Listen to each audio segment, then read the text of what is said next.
In today's story, you're going to hear something you've never heard before. And by the end, I want your opinion. Is this story real or just a brilliant hoax? In small towns, everyone knows everyone. But when a girl named Claire Eddington vanished from the quiet streets of Marlow Ridge, the city didn't just lose a daughter. They lost their trust in the system built to protect her.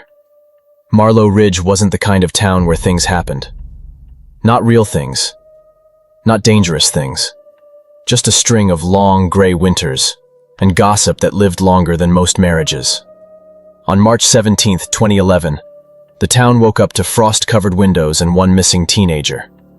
By sunset, Claire Eddington's name would be in every whispered conversation across 3 counties.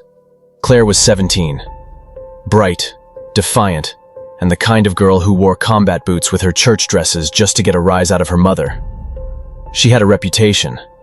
Not a bad one, just sharp-edged. She didn't smile unless she meant it. People respected her more than they liked her. That morning, her mother, Cynthia, called the school when Claire didn't show up. Then she called Claire's friends, then the police. Each hour that passed made her voice more strained, her sentences shorter. By 4:10 p.m., an officer arrived at the Eddington residence, not with a search warrant or rescue team, but with a form. Runaway reporting protocol. He barely looked up when Cynthia screamed in his face that her daughter would never run. She was 2 months from graduation. She had a scholarship letter from NYU.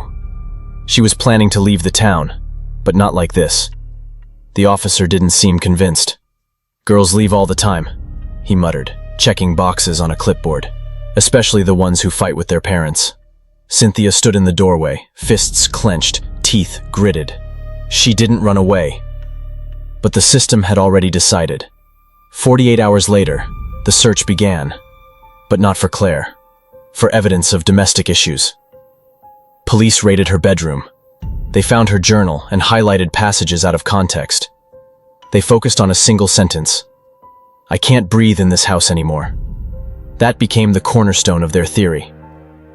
A detective named Eli Mercer, a man whose career had plateaued somewhere around 1998, told the local news that Claire had been distraught. He used phrases like emotional instability and unresolved trauma, even though he'd never spoken to Claire once in her life. When Cynthia asked about Amber Alerts, national notices, highway signs, she was told her daughter's disappearance didn't meet the criteria. No sign of abduction, no sign of foul play, nobody. That's all they needed to close the file. But the town hadn't forgotten. Posters stayed up for months. Her face was on church walls, pinned to gas station doors. Candlelight vigils became routine, and behind closed doors, rumors turned to poison. Some said Claire got into drugs. Others said she ran off with a teacher. But the cruelest theory was the one the sheriff's office started quietly feeding to reporters. What if the mother had something to do with it? Cynthia's life unraveled slowly.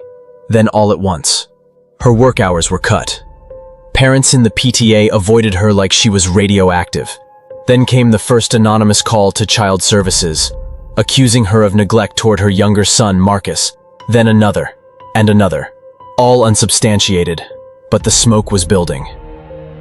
In October 2011, 7 months after Claire's disappearance, a new detective named Laura Kane joined the case.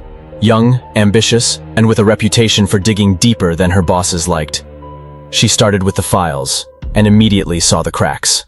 Timelines didn't line up, witness statements were missing, surveillance footage from the gas station Claire passed every morning, accidentally wiped. Kane requested full access to the internal logs of the original investigators. She was denied. Twice. Then transferred to another department within 2 weeks. No warning, no explanation. By then, Cynthia had stopped trusting the police. She started reaching out to local journalists, anyone who would listen. But she didn't know how dangerous that would make her, because someone was hiding something, and they were willing to destroy anyone who got too close to it. The Eddingtons lived in a suburban cul-de-sac equipped with 2 public security cameras, one at the entrance and one near the park trailhead. Cynthia requests access to the footage from the night of Claire's disappearance. She's told the cameras weren't working due to maintenance. Undeterred, she contacts her cousin Jared, a freelance IT technician. He locates a backup server used by the neighborhood association. Hidden in an old office PC is a partial recording from 7:53 p.m., the last confirmed sighting of Claire. The footage shows her walking alone with her backpack. Then headlights. A green van slows, pauses beside her, and she stops. The driver door opens, but the image cuts off. Jared tries enhancing the video, but it's low resolution. No plate. No clear face. 2 days later, Jared's apartment is broken into. His hard drives are gone. The only remaining copy was emailed to Cynthia, who prints frames and posts them across town. Local news picks it up. Detective Mercer reopens the case reluctantly, but he emphasizes there's still no evidence of foul play. Cynthia begins to suspect Mercer isn't just indifferent. He's hiding something. By the way, if you're into strange and unbelievable true stories like this one, make sure to subscribe. We drop a new story every single day, and trust me, they only get wilder from here. Now, back to it. A month later, a hiker finds a stripped-down green van near an abandoned hunting lodge 40 miles from Marlow Ridge. Local authorities tow it but make no public statement. Cynthia only hears about it through a janitor at the impound lot, who recognizes Claire's missing person flyer. She rushes to see the van, only to be told it's already been scrapped. She pushes for answers and obtains a copy of the vehicle log. It was processed by Officer Eli Mercer. He wrote abandoned, no connection to open cases, but he never mentioned it to her. Inside a glove compartment photo, preserved by the janitor, is a blurry image, a bracelet identical to Claire's. Cynthia's rage boils.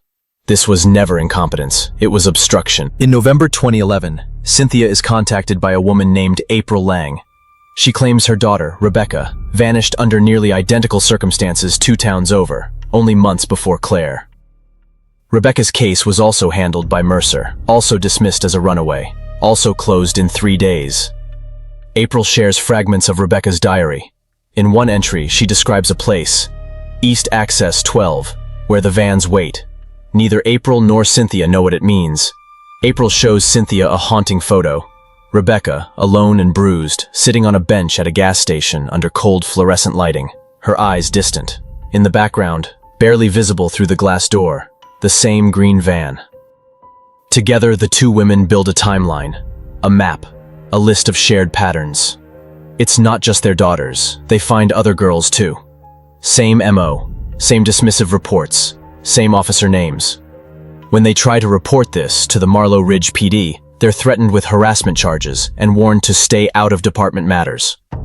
April tells Cynthia something she'll never forget.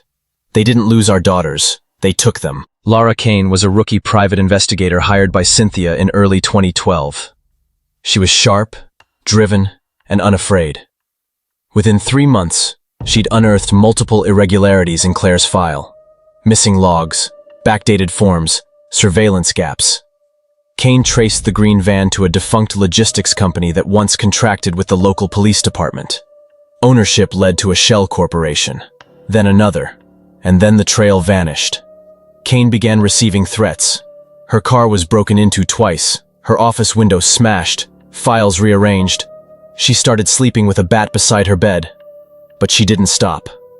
In early June, Cynthia visited Kane's apartment. The place was dim, silent. A single desk lamp lit up Kane's cluttered work table. Open folders, thumb drives, a wall pinned with missing person flyers, and red string connecting names. On her desk, a single folder left open. Eddington, confidential. Kane looked exhausted, but resolute. "I'm onto something big," she said. "If anything happens to me, there's a copy of everything. Don't trust anyone." 1 week later, she vanished. When police entered her apartment, they found the lamp still on. The chair pulled back. Her coat and keys were missing, but nothing else was touched. Her last known location, Marlow Forest, the same woods where Claire's shoelace was found. In late July 2012, 2 hikers near the edge of Marlow Forest stumbled on a battered leather bag lodged beneath a fallen tree. Inside, a rusted flashlight, a plastic water bottle, and a metal flash drive wrapped in duct tape. The bag was turned over to police, but the story never made the news. That's because the bag was identified as belonging to Laura Kane, An anonymous officer from the evidence unit leaked a photo of the drive to a journalist. Within days, the journalist, Darren Keene, published an article suggesting the flash drive held classified police documents. His source? A former IT contractor who had worked with Kane during her investigation. Before Keene could release more, his apartment was broken into. No signs of theft, except for one item, the flash drive. No forced entry, no cameras working. 3 days later, Keene's car exploded in a parking garage. Authorities blamed a vehicle malfunction.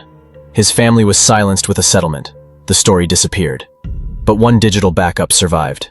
Kane had sent a mirrored copy to an encrypted email address belonging to an underground justice collective known as Aegis Black. What they found inside the flash drive would reframe everything the public thought they knew about Claire Eddington. But this was just the beginning. The truth is deeper than anyone can imagine. The second part will be released tomorrow. Stay on time. Don't forget to subscribe so you don't miss what they tried to bury.